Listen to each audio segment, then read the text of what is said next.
있는 사람이 됩시다. 은혜 받읍시다. 지난 시간에 우리가 인생의 가장 중요한 문제, 죄와 사망으로부터 벗어나 영생을 얻고 생명을 얻고 구원을 얻는, 한 사람 회개하고 돌아오면 천국에서는 회개할 것 없는 의인 99을 인하여 기뻐하는 것보다 하나님 아버지 더 기뻐하시는 구원의 문제를 생각했습니다.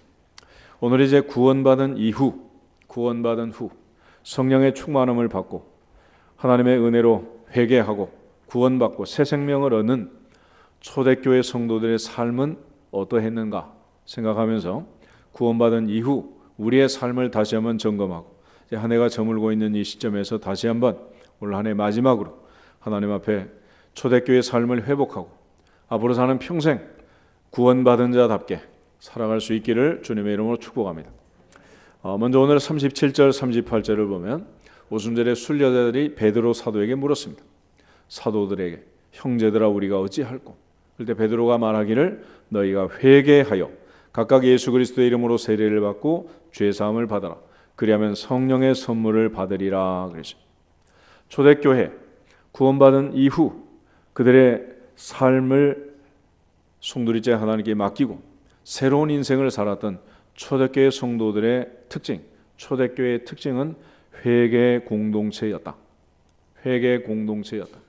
내가 죄인임을 고백하고 예수 그리스도의 은혜로 십자가의 보혈로 구원받은 죄인임을 깨닫고 세례받고 죄사함을 받고 성령의 선물을 받았던 성령 공동체였습니다.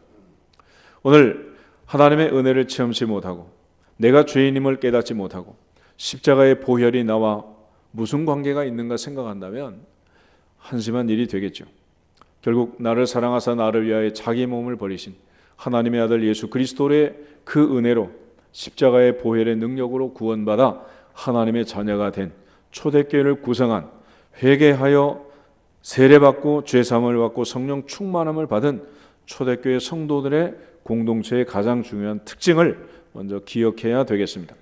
오늘 하나님 앞에서 내가 죄인임을 깨닫고 인정하고 회개하고 예수 그리스도의 이름으로 구원받아 세례받아 죄사함받아 성령의 선물을 받아 우리가 이 자리에 있게 된 줄로 믿습니다. 그러므로 하나님 앞에 겸손할 수밖에 없고 겸비할 수밖에 없는, 전능하신 하나님 앞에서 나의 무능을 깨닫는 것이고 전지하신 하나님 앞에서 나의 무지를 깨닫는 것입니다. 의로우신 하나님의 보좌 앞에서 불의한 내 모습을 깨닫는 것이고 죽어마땅한 죄인들인 것을 고백하고 인정하는 것입니다. 그렇게 모인 초대교회 성도들의 공동체의 특징, 그것은 회개 공동체이고 또한 죄사함을 받아 성령의 충만을 받은 성령 공동체였습니다. 이들이 이처럼 구원받고 했던 일이 무엇인가? 그것이 이제 오늘 본문에 상세하게 기록이 되어 있습니다. 먼저 41절 42절에 보면 그 말을 받은 사람들은 세례를 받음에 이날의 신도의 수가 3,000이나 더하더라. 그들이 사도의 가르침을 받아 서로 교제하고 떡을 떼며 오로지 기도에 힘쓰니라 그랬습니다. 그 이후에 나와 있는 모든 그 단어들을 보면 기사와 표적, 통용, 또 마음을 같이 해서 성전에 모이기를 힘쓰고 또 집에서 떡을 떼고 하나님을 찬미하고 온 백성에게 칭송을 받고 마지막에는 주께서 구원받는 사람을 날마다 더하게 하시니라 그랬습니다. 이러한 그 많은 기사들이 나와 있는데 전체적으로 정리하면은 첫 번째로 초대교회가 한 일은 뭐냐? 전도를 했습니다. 전도. 사도행전 5장을 한번 찾아보겠습니다. 사도행전 5장 마지막 절 42절 한 절만 보겠습니다. 그들이 날마다 성전에 있든지 집에 있든지 예수는 그리스도라고 가르치기와 전도하기를 그치지 아니하니라. 아멘. 초대교회가 했던 일은 전도였습니다. 전도. 주님께서 우리에게 주신 지상 명령을 보면 너희는 가서 모든 족속으로 제자를 삼아 아버지 아들과 성령의 이름으로 세례를 주고 내가 너에게 분부한 모든 것을 가르쳐 지키게 하라. 가장 중요한 명령은 전도입니다. 또 죽어가는 죄인들, 죽을 수밖에 없는 죄인들을 하나님 앞으로 인도해서 예수는 그리스도이고 우리는 죄인이고 나를 사랑하사 나를 위하여 자기 몸을 버리신 하나님의 아들 예수 그리스도, 그 이름 예수, 그 위대하신 이름을 증거하고 전도하는, 그러니까 초대교회 전도는 다른 게 아니라 다른 사람이 아닌 예수님이 바로 그리스도고 예수님이 구세주고 예수님이 나를 사랑하사 나를 위하여 자기 몸을 버리신 우리의 구세주다라는 것을 증거한 것입니다. 이처럼 사도 베드로가 오순절에 순례자들을 향해서 복음을 전할 때 그들은 회개하고 세례받고 죄사함을 받고 성령의 선물을 받았습니다. 받은 바 그 사랑과 은혜를 증거하고 전도한 거예요. 오늘 하나님의 보호자 앞에서 다시 한번 한 해를 돌이켜보면서 한 해 동안 얼마나 전도를 했는가 생각하면서 하나님께서 내게 주신 이 모든 사랑과 은혜를 마음껏 전하는 증인의 삶을 살 수 있기를 주님의 이름으로 축복합니다. 결국 하나님 앞에서 내가 받은 은혜가 크다면, 내가 체험하고 경험한 게 크다면 말하지 아니할 수 없겠죠. 전도하지 아니할 수 없겠죠. 우리는 보고 들은 것을 말하지 아니할 수 없다. 사도도 그렇게 말했습니다. 오늘 하나님 앞에서 죽어가는 많은 사람들을 향해서 복음을 전할 수 있기를 축복합니다. 70년대 80년대 넘어가면서 한국 교회는 급성장한 교회였고 세계 교회사에 찾아볼 수 없는 그런 사례를 남겼습니다.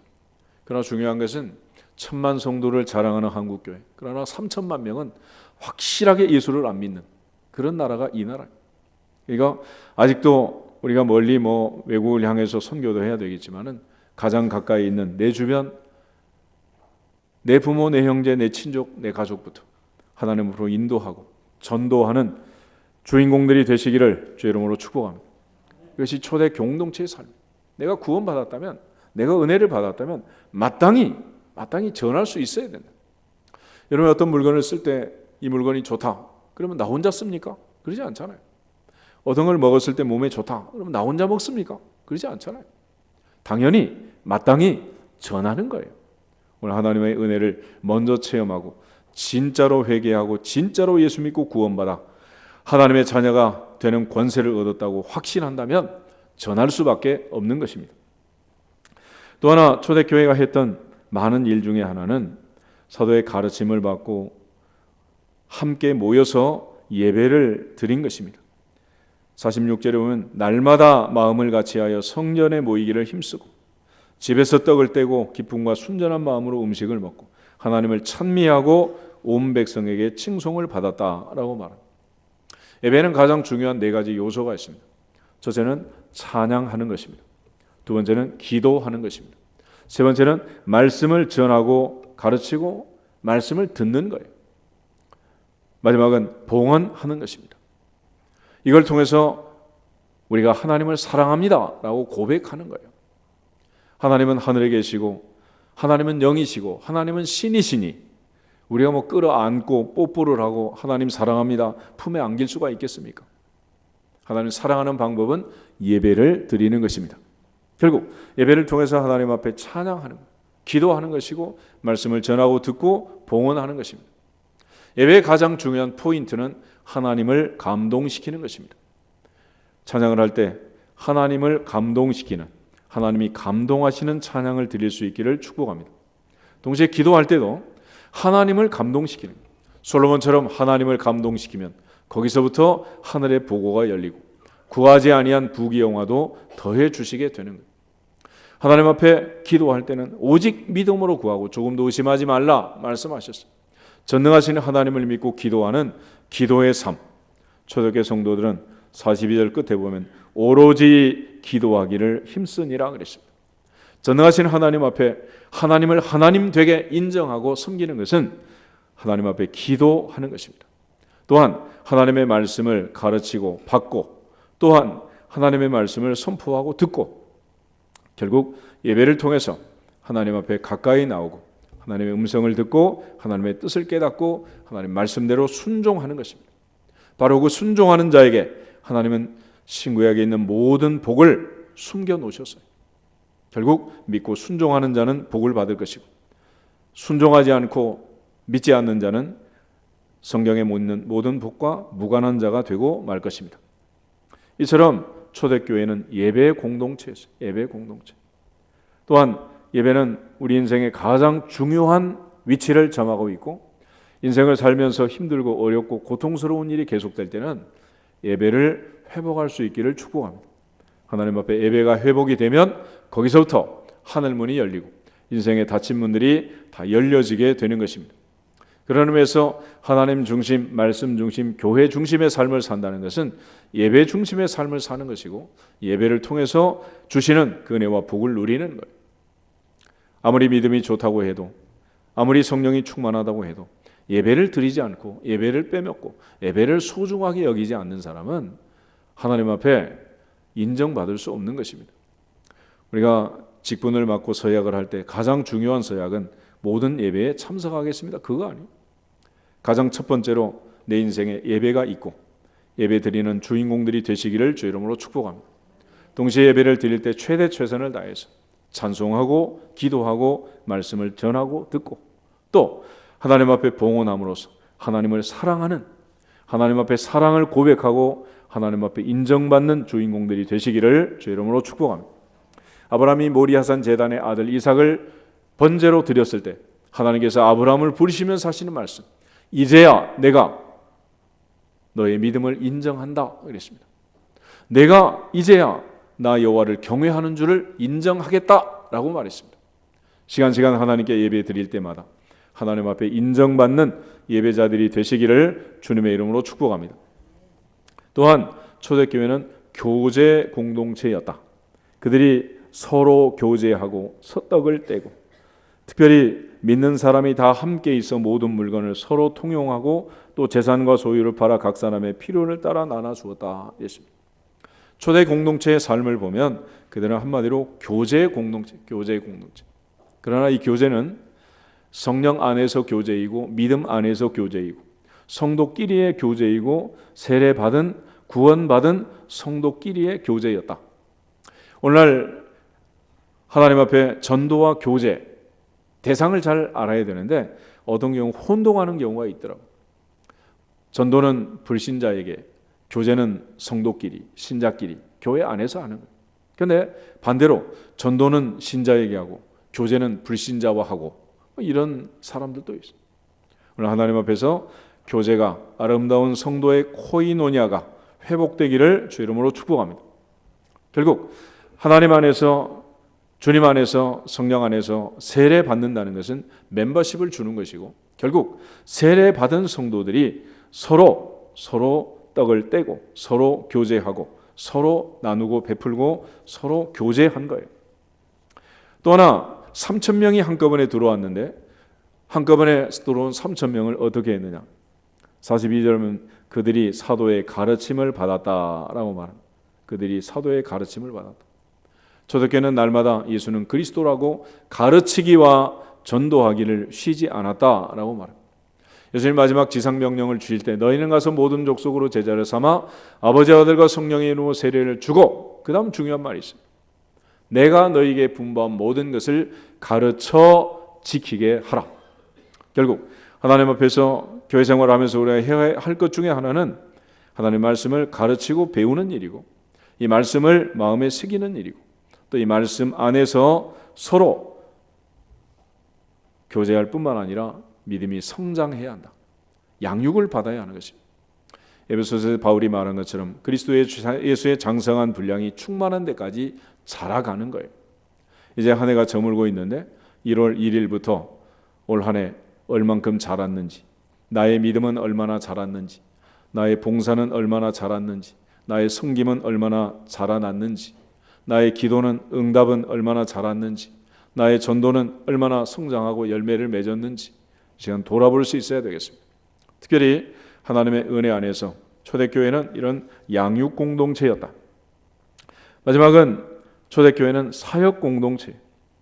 특별히 사도행전 6장을 한번 찾아보면 좋겠습니다. 사도행전 6장을 보면 당시에 매일 구제를 하는, 특별히 12제자와 110명의 성도, 3,000명의 제자들이, 5,000명의 제자들이 한꺼번에 모여서 봉사하던 섬김의 공동체였습니다. 1절부터 7절 말씀을 같이 보겠습니다. 그때 제자가 더 많아졌는데 헬라파 유대인들이 자기의 과부들이 매일의 구제에 빠짐으로 히브리파 사람을 원망하니 12사도가 모든 제자를 불러 이르되 우리가 하나님의 말씀을 제쳐놓고 접대를 일삼는 것이 마땅하지 아니하니 형제들아 너희 가운데서 성령과 지혜가 충만하여 칭찬받는 사람 7을 택하라. 우리가 이 일을 그들에게 맡기고 우리는 오로지 기도하는 일과 말씀 사역에 힘쓰리라 하니 온 무리가 이 말을 기뻐하여 믿음과 성령이 충만한 사람 스데반과 또 빌립과 브로고로와 니가노르와 디몬과 바메나와 유대계에 입교했던 안디옥 사람 니골라를 택하여 사도들 앞에 세우니 사도들이 기도하고 그들에게 안수하니라. 하나님의 말씀이 점점 왕성하여 예루살렘에 있는 제자의 수가 더 심히 많아지고 허다한 제사장의 무리도 이 도에 복종하니라. 아멘. 초대교체는 매일 구제를 했다. 매일 구제. 그런데 매일 구제를 했지만 그거 가지고 교회가 성장하거나 부흥하지 않았어요. 베드로가 매일 구제하면서 문제가 생기자 우리가 하나님의 말씀을 제쳐놓고 접대를 일삼는 것이 마땅치 않다. 우리는 오로지 기도하는 일과 말씀 사역에 힘쓰리라 그랬습니다. 그 결과 7절에 하나님의 말씀이 점점 왕성하여 예루살렘에 있는 제자의 수가 더 심히 많아지고 허다한 제사장의 무리도 이 도에 복종하니라. 오늘날 교회는 많은 프로그램으로 움직이는 교회들이에요. 이 교회는 이런 프로그램, 저 교회는 저런 프로그램. 그러나 초대교회 때부터 주님이 세운 교회, 성령의 임재로 세워진 교회는 오로지 기도하는 일과 말씀 사역에 힘쓰니 그런 교회였습니다. 결국 가장 중요한 본질을 회복하지 않고 우리가 하나님 앞에 은혜 받고 복 받고 형통하기를 원해서는 안 될 것입니다. 다시 한번 하나님의 보좌 앞에서 오로지 기도에 힘쓰는 성도들이 될 수 있기를 주의 이름으로 축복합니다. 동시에 하나님의 말씀 사역에 힘쓰 말씀을 통해서 믿는 자 속에서 역사하시는 그 은혜 안에 거할 수 있기를 주님의 이름으로 축복합니다. 이를 위해서 초대교회는 전도했고 예배를 했고 그리고 교제하고 양육하고 사역을 한 거예요.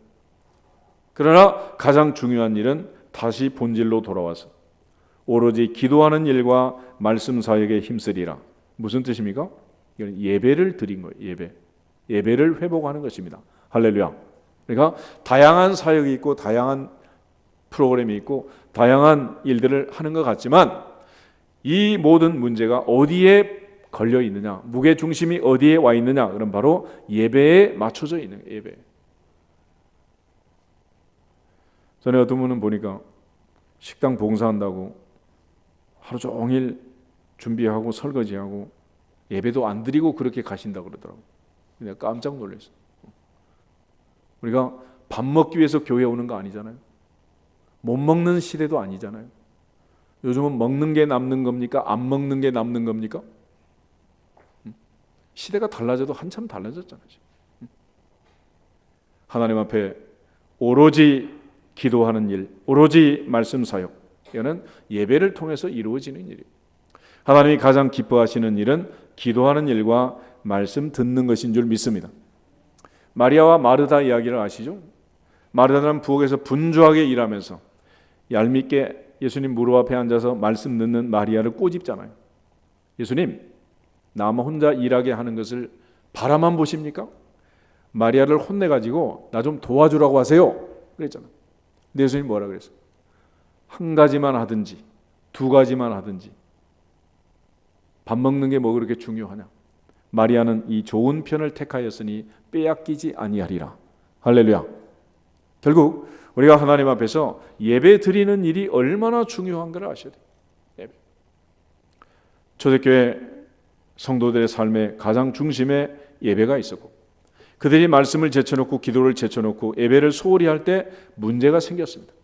그러나 다시 기도를 회복하고 말씀에 집중하고 하나님의 은혜를 받고 예배를 회복할 때 그들의 모든 문제가 해결이 되고 교회는 점점 왕성하고 제자의 수는 더 심히 많아지고 허다한 제사장의 무리도 복종하는 초대교회가 이루어지게 된 것을 믿습니다. 오늘 하나님 앞에서 이 중요한 성경의 원리를 제쳐놓고 인간의 생각과 인간의 방법으로 인간의 지혜로 그렇게 해서 사람만 많이 모은다고 그게 꼭 교회냐? 그것도 아니라는 거예요.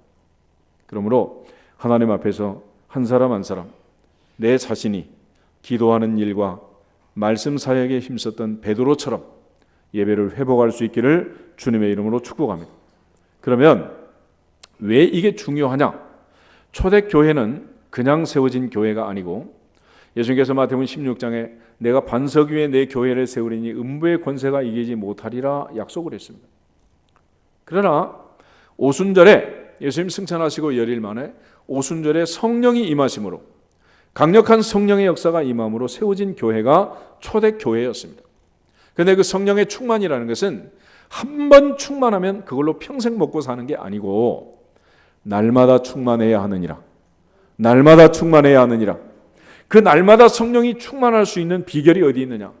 오로지 기도하는 일, 오로지 말씀 사역에 힘쓰는 일, 거기에 성령 충만이 걸려 있는 거예요. 그러니까 말씀은 제쳐놓고 기도를 제쳐놓고 사역을 하고 봉사를 하다 보면 성령 충만이 소멸되는 것이고, 성령 충만하지 못한 상태에서 사역을 하면 결국은 그것들이 문제가 되는 것입니다. 그러므로 전도하기 전에 성령 충만할지어다. 예배를 통해서 항상 성령 충만을 받아야 돼요. 교제하기 전에 성령 충만할지어다. 교회 안에서 교제라는 것은 성령 충만한 사람들의 교제이지 다단계 하라는 게 아니잖아요. 개하라는 게 아니잖아요. 물건 사고 파는 게 아니잖아요.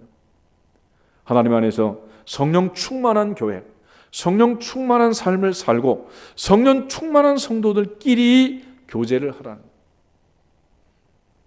그리고 하나님의 말씀을 전하고 가르치고 배움으로써 성령 충만하라. 사도행전 11장을 한번 찾아보겠습니다. 19절부터 26절.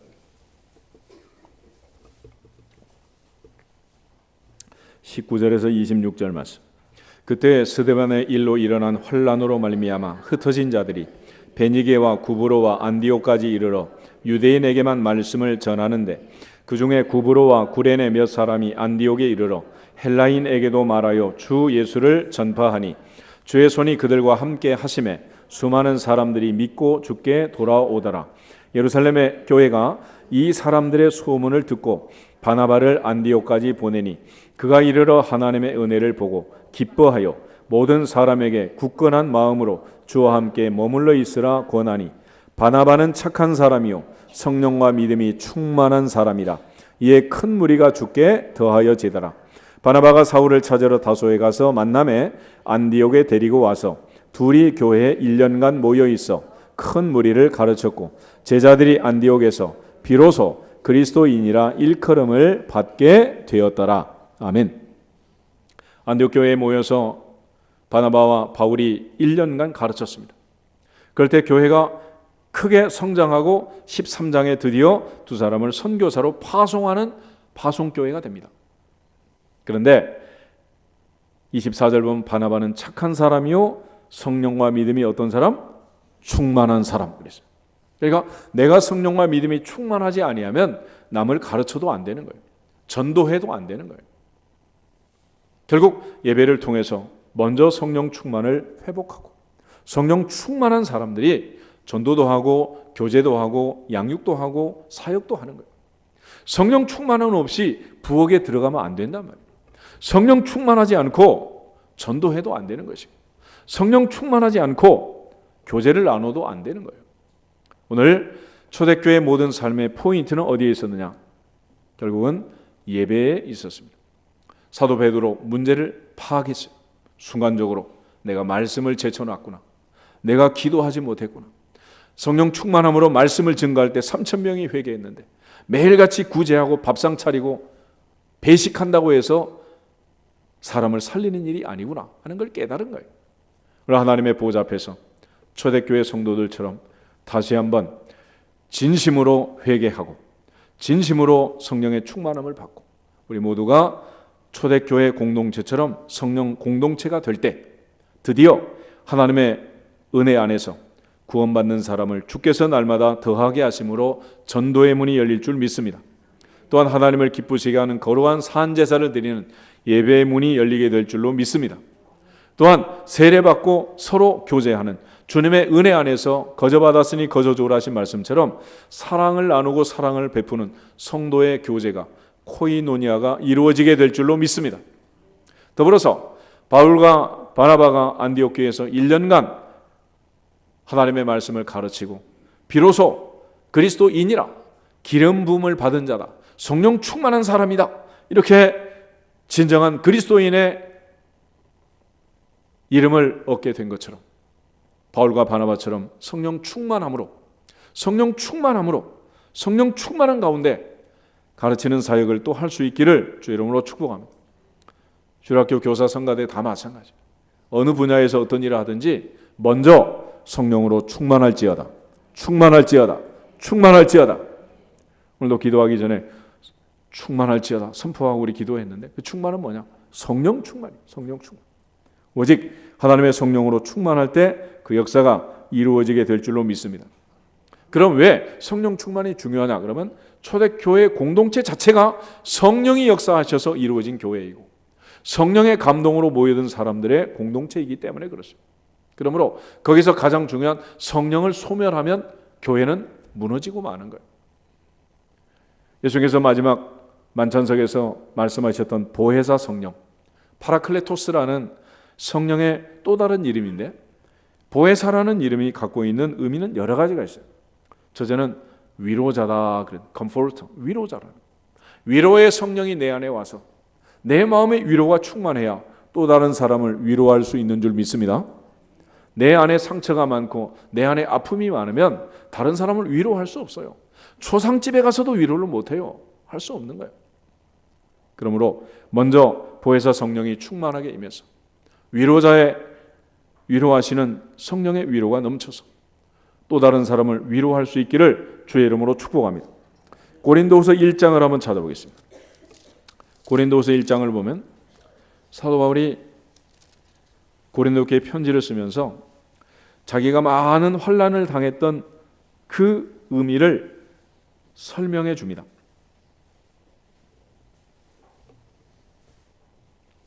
그 중에 4절부터 7절까지를 같이 읽겠습니다.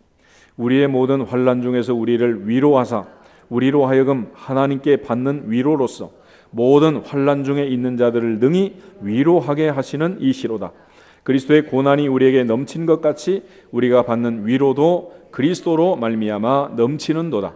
우리가 환난 당하는 것도 너희가 위로와 구원을 받게 하려는 것이요 우리가 위로를 받는 것도 너희가 위로를 받게 하려는 것이니 이 위로가 너희 속에 역사하여 우리가 받는 것 같은 고난을 너희도 견디게 하느니라. 너희를 위한 우리의 소망이 견고함은 너희가 고난에 참여하는 자 된 것 같이 위로에도 그러할 줄을 알미라. 아멘. 사도 바울은 많은 고난 속에서 하나님의 위로하심을 넘치도록 받았다라고 말합니다. 그러므로 그 위로하시는 하나님의 의미는 뭐냐? 하나님의 계획은 또 다른 사람을 위로하고 나를 위로하신 줄로 믿습니다. 그 위로가 있어야 돼. 위로가. 그러니까 그 위로하심은 어디서 오는 거냐? 파라클레토스, 보혜사, 컴포터, 위로자 되시는 성령의 만지심 속에서 성령의 은혜 안에서 내가 위로를 받아야 또 다른 사람을 위로할 수가 있는 거예요. 또 성령은 카운슬러라고 해요. 카운슬러. 보혜사는 카운슬러, 상담자라. 우리가 말씀을 들을 때 하나님의 영이 오셔서 말씀을 듣게 하시고 깨닫게 하십니다. 하나님의 영이 없이는 하나님의 말씀을 전하고 들어도 허공을 치는 메아리가 될 수밖에 없는 거예요. 요한복음 14장을 찾아보겠습니다. 요한복음 14장 25절 26절 요한복음 14장 173페이지 25절 26절 두 절을 보겠습니다. 내가 아직 너희와 함께 있어서 이 말을 너희에게 하였거니와 보혜사 곧 아버지께서 내 이름으로 보내실 성령 그가 너희에게 모든 것을 가르치고 내가 너희에게 말한 모든 것을 생각나게 하리라. 아멘. 이것은 보혜사의 사역 중에 하나인데 특별히 카운슬러, 상담자로서의 성령의 사역인 것입니다. 그럼 우리가 하나님의 말씀을 주고받을 때, 하나님 앞에 기쁨으로 찬양할 때, 믿음으로 기도할 때 하나님의 성령이 오셔서 함께 하심으로 내 안에 말씀하시고 듣게 하시고 깨닫게 하시고 가르쳐 주시고 생각나게 하심으로 내 모든 문제를 풀고 해결할 수 있도록 상담자의 역할을 하시는 줄로 믿습니다. 그래서 예배를 통해서 성령 충만함을 받고 성령의 위로하심과 성령의 조명하심과 성령의 생각나게 하고 깨닫게 하시고 가르쳐 주시는 상담을 받으면 또 다른 사람의 이야기를 들었을 때 그 사람에게 지혜로운 말로 상담할 수 있고 지혜로운 안내자가 되어서 길을 제시할 수가 있는 거예요. 그렇지만 성령의 충만함이 소멸되고 나면은 절대로 그런 일은 불가능한 것입니다. 그러므로 베드로가 매일 구제를 하다가 자기의 잘못을 크게 깨닫고 내가 말씀을 제쳐놓고 공개를 일삼는 게 마땅치 않다. 나는 오로지 기도하는 일과 말씀 사역에 힘쓰리라 했던 것은 거기 있습니다. 베드로는 오순절에 성령이 오기 전에 오로지 기도에 힘쓰고 열흘 동안 오로지 기도에 힘쓴 결과 오순절에 성령이 임하신 줄로 믿습니다. 그렇기 때문에 베드로는 다시 그 얘기를 하는 거예요. 다시 오순절에 성령을 회복해야 되겠다. 그 충만함을 회복해야 되겠다. 베드로는 이미 경험을 했기 때문에 한번 맛을 보았기 때문에 다시 그런 해답을 제시할 수 있는 것입니다. 내가 기도로 성령 충만을 회복하고 내가 말씀으로 성령 충만을 회복해서 상담자 되시는 보혜사 성령님의 은혜를 체험해야 또 다른 사람에게 그렇게 상담하고 위로하고 안내할 수 있는 줄로 믿습니다. 그걸 먼저 회복하라는 회복. 또 보혜사 성령은 돕는 자예요. 돕는 자. 성령은 우리를 돕는 분이다. 인생이 혼자 살 수 있으면 얼마나 좋겠어요. 그렇지만 인간이라는 한자를 보면 사람과 사람 사이를 연결해서 서로 의지하고 살아요. 돕고 사는 거죠. 그러므로 내가 도움이 필요할 때는 도움을 받고 도움을 줄 수 있을 때는 도움을 주는 아름다운 교제와 도움이 있기를 주 이름으로 축복합니다. 어떤 사람은 교회 다니긴 다니는데 절대로 남의 도움도 받지 않고 절대로 남도 안 도와주고 나 홀라 가리라 이런 사람들. 그런 사람은 혼자 돌을 닦는 불교가 아마 적합할 거예요. 불교는 뭐 혼자만 산속에 입산해서 30년 면벽수도를 해도 산은 산이요 물은 물이로다 그래도 득도를 한다 그러잖아요. 그래서 교회는 그런 게 아니야. 교회는 서로 돕는 거지. 왜 그러냐? 성령님의 특징이 뭐냐면 도와주고 싶은 거예요. 도와주고 싶어. 우리가 서로 사랑하고 서로 믿고 신뢰하면 도와주고 싶은 거예요. 로마서 8장을 한번 찾아보겠습니다. 로마서 8장 26절 27절 두 절만 보겠습니다. 250페이지 로마서 8장 26절 27절 이와 같이 성령도 우리의 연약함을 도우시나니 우리는 마땅히 기도할 바를 알지 못하나 오직 성령이 말할 수 없는 탄식으로 우리를 위하여 친히 간구하시느니라. 마음을 살피시는 이가 성령의 생각을 아시나니 이는 성령이 하나님의 뜻대로 성도를 위하여 간구하심이니라. 아멘. 본문을 잘 보면 이와 같이 성령도 우리의 연약함을 어떻게 하신다? 도와주신다. 그런데 성령님이 우리를 도와주시는 방법이 거기 기록되어 있어요. 그건 뭐냐? 마땅히 기도할 바를 알지 못하는 어린 심령들, 연약한 심령들을 위해서 오직 성령이 말할 수 없는 탄식으로 우리를 위해 친히 뭐 하신다? 간구하신다. 그러므로 성도 사이에 가장 크게 진짜로 멋지게 도와주는 것은 서로 뭐 하는 거다? 뭐 하는 거요? 기도하는 거예요. 기도. 믿어지시기를 축복합니다. 기도할 때 하나님의 보좌 앞에서 문제가 풀리고 해결이 되고 닫힌 문들이 열리고 맺힌 것들이 풀어질 줄로 믿습니다. 그 기도는 언제 하는 거냐? 예배 시간에 하는 거예요. 예배 시간에. 할렐루야. 예배 시간. 이 예배 시간에 늘 동성기도 하는 면 하나님 앞에 더 많은 시간이 있어서 더 많이 기도하면 좋겠어요.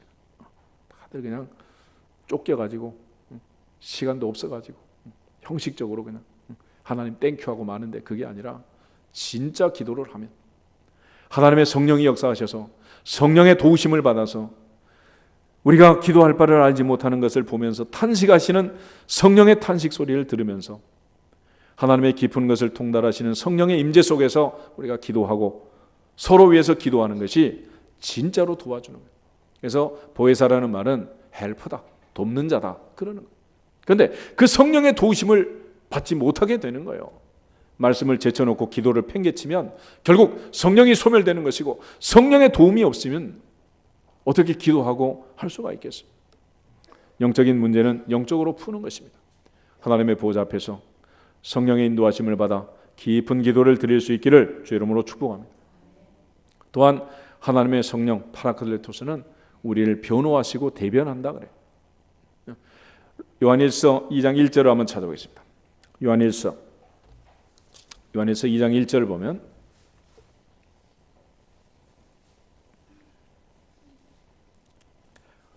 다 같이 읽겠습니다. 나의 자녀들아, 내가 이것을 너희에게 쓰면 너희로 죄를 범하지 않게 하려 함이라.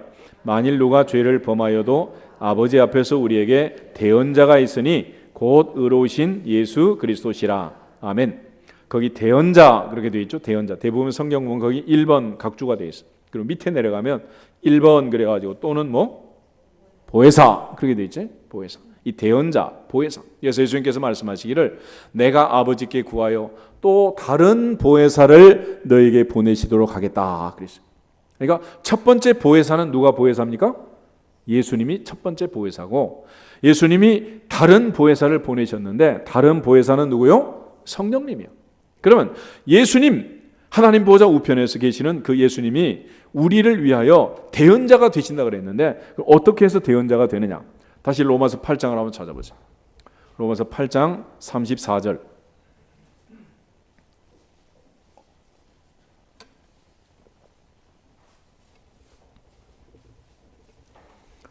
로마서 8장 34절 말씀 가지겠습니다. 누가 정죄하리요? 죽으실 뿐 아니라 다시 살아나신 이는 그리스도 예수시니 그는 하나님 우편에 계신 자요 우리를 위하여 간구하시는 자시니라. 아멘. 지금도 하나님 보호자 우편에서 우리를 위하여 뭐 하신다? 간구하신다. 다시 말하면 우리를 위하여 대언하신다. 그런 얘기. 그분이 우리가 혹시 죄를 범해도 우리를 대신해서 십자가를 지시고 우리의 죄값을 지불하신 그 주님이 우리를 대신해서 말씀을 드리시고 지금도 하나님 보호자 우편에서 기도한다는 거예요. 이처럼 보혜사는 위로자가 되고 상담자가 되고 돕는 자가 되고 대언자가 되는 거예요. 그런데 우리가 기도와 말씀을 제쳐놓게 되면 결국은 성령이 소멸하고 이런 일을 할 수 없게 되는 것입니다. 그럼 누구를 도와줄 수가 있겠어요? 안 되는 거죠. 그런 면에서 초대교회 구원받은 이후 성도들의 삶을 보면 전도가 있고 예배가 있고 교제가 있고 양육이 있고 사역이 있고 다양한 섬김과 봉사가 있지만은 가장 중요한 포인트는 어디에 맞춰져 있느냐? 바로 예배에 맞춰져 있습니다. 베드로가 매일 구제를 하면서 깨달은 거예요. 오로지 기도하는 일과 말씀 사역에 전무하리라. 다시 말하면 나는 오늘부터 뭐만 하겠다? 예배만 드리겠다. 할렐루야. 예배만 드리리라. 그렇게 다짐을 한 거예요. 바로 거기에 오순절이 다시 회복이 되고 사도행전 2장으로 다시 돌아갈 수가 있는 거예요. 그런 측면에서 이제 12월 첫 주일인데 올해가 가기 전에 모두가 다 한 사람 한 사람 한 가정 한 가정 예배를 회복할 수 있기를 주 이름으로 축복합니다. 예배를 회복함으로 보혜사 성령의 역사가 다시 회복되기를 주 이름으로 축복합니다. 우리를 위로하시는 그 위로를 받아 또 다른 사람을 위로하고 내 문제를 상담하시는 그 성령의 상담 속에서 또 다른 사람과 하나님 앞에 바른 길을 가도록 상담을 해주고 또 우리를 돕는 우리가 빌바를 알지 못할 때 우리를 위해 기도하시는 성령의 도우심을 받아서 깊은 기도를 드리고 또 다른 사람을 위해서 기도할 수 있기를 주 이름으로 축복합니다. 흔히 도움을 청할 때는 일이 많아 바쁜 사람한테 도움을 청해라 그래. 무슨 뜻이겠어요? 시간이 많고 노는 사람한테 뭘 청해야 될 것 같은데 바쁜 사람한테 도움을 청해야 도움을 받는다는 거예요. 자기 일도 안 하고 한가하게 노는 사람은 다른 사람 부탁해도 일을 안 해. 바쁜 사람은 바쁜 와중에도 부탁을 받으면 해요 안 해요? 그때 하는 거예요. 그러니까 애가 학교 갈 때 준비물을 빠뜨리잖아. 그럼 엄마한테 갖다 달라 그래? 아빠한테 갖다 달라 그래? 엄마는 바빠 죽겠는데 왜 그래? 바쁜 엄마가 챙겨주기 때문에 그러는 거야.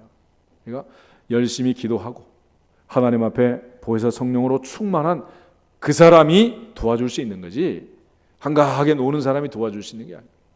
그러므로 초대교회 베드로가 말한 것처럼 오로지 기도하고 오로지 말씀 사역에 힘쓰고 예배를 회복하게 되면 거기서부터 인생의 모든 문제가 풀려지게 될 줄로 믿습니다.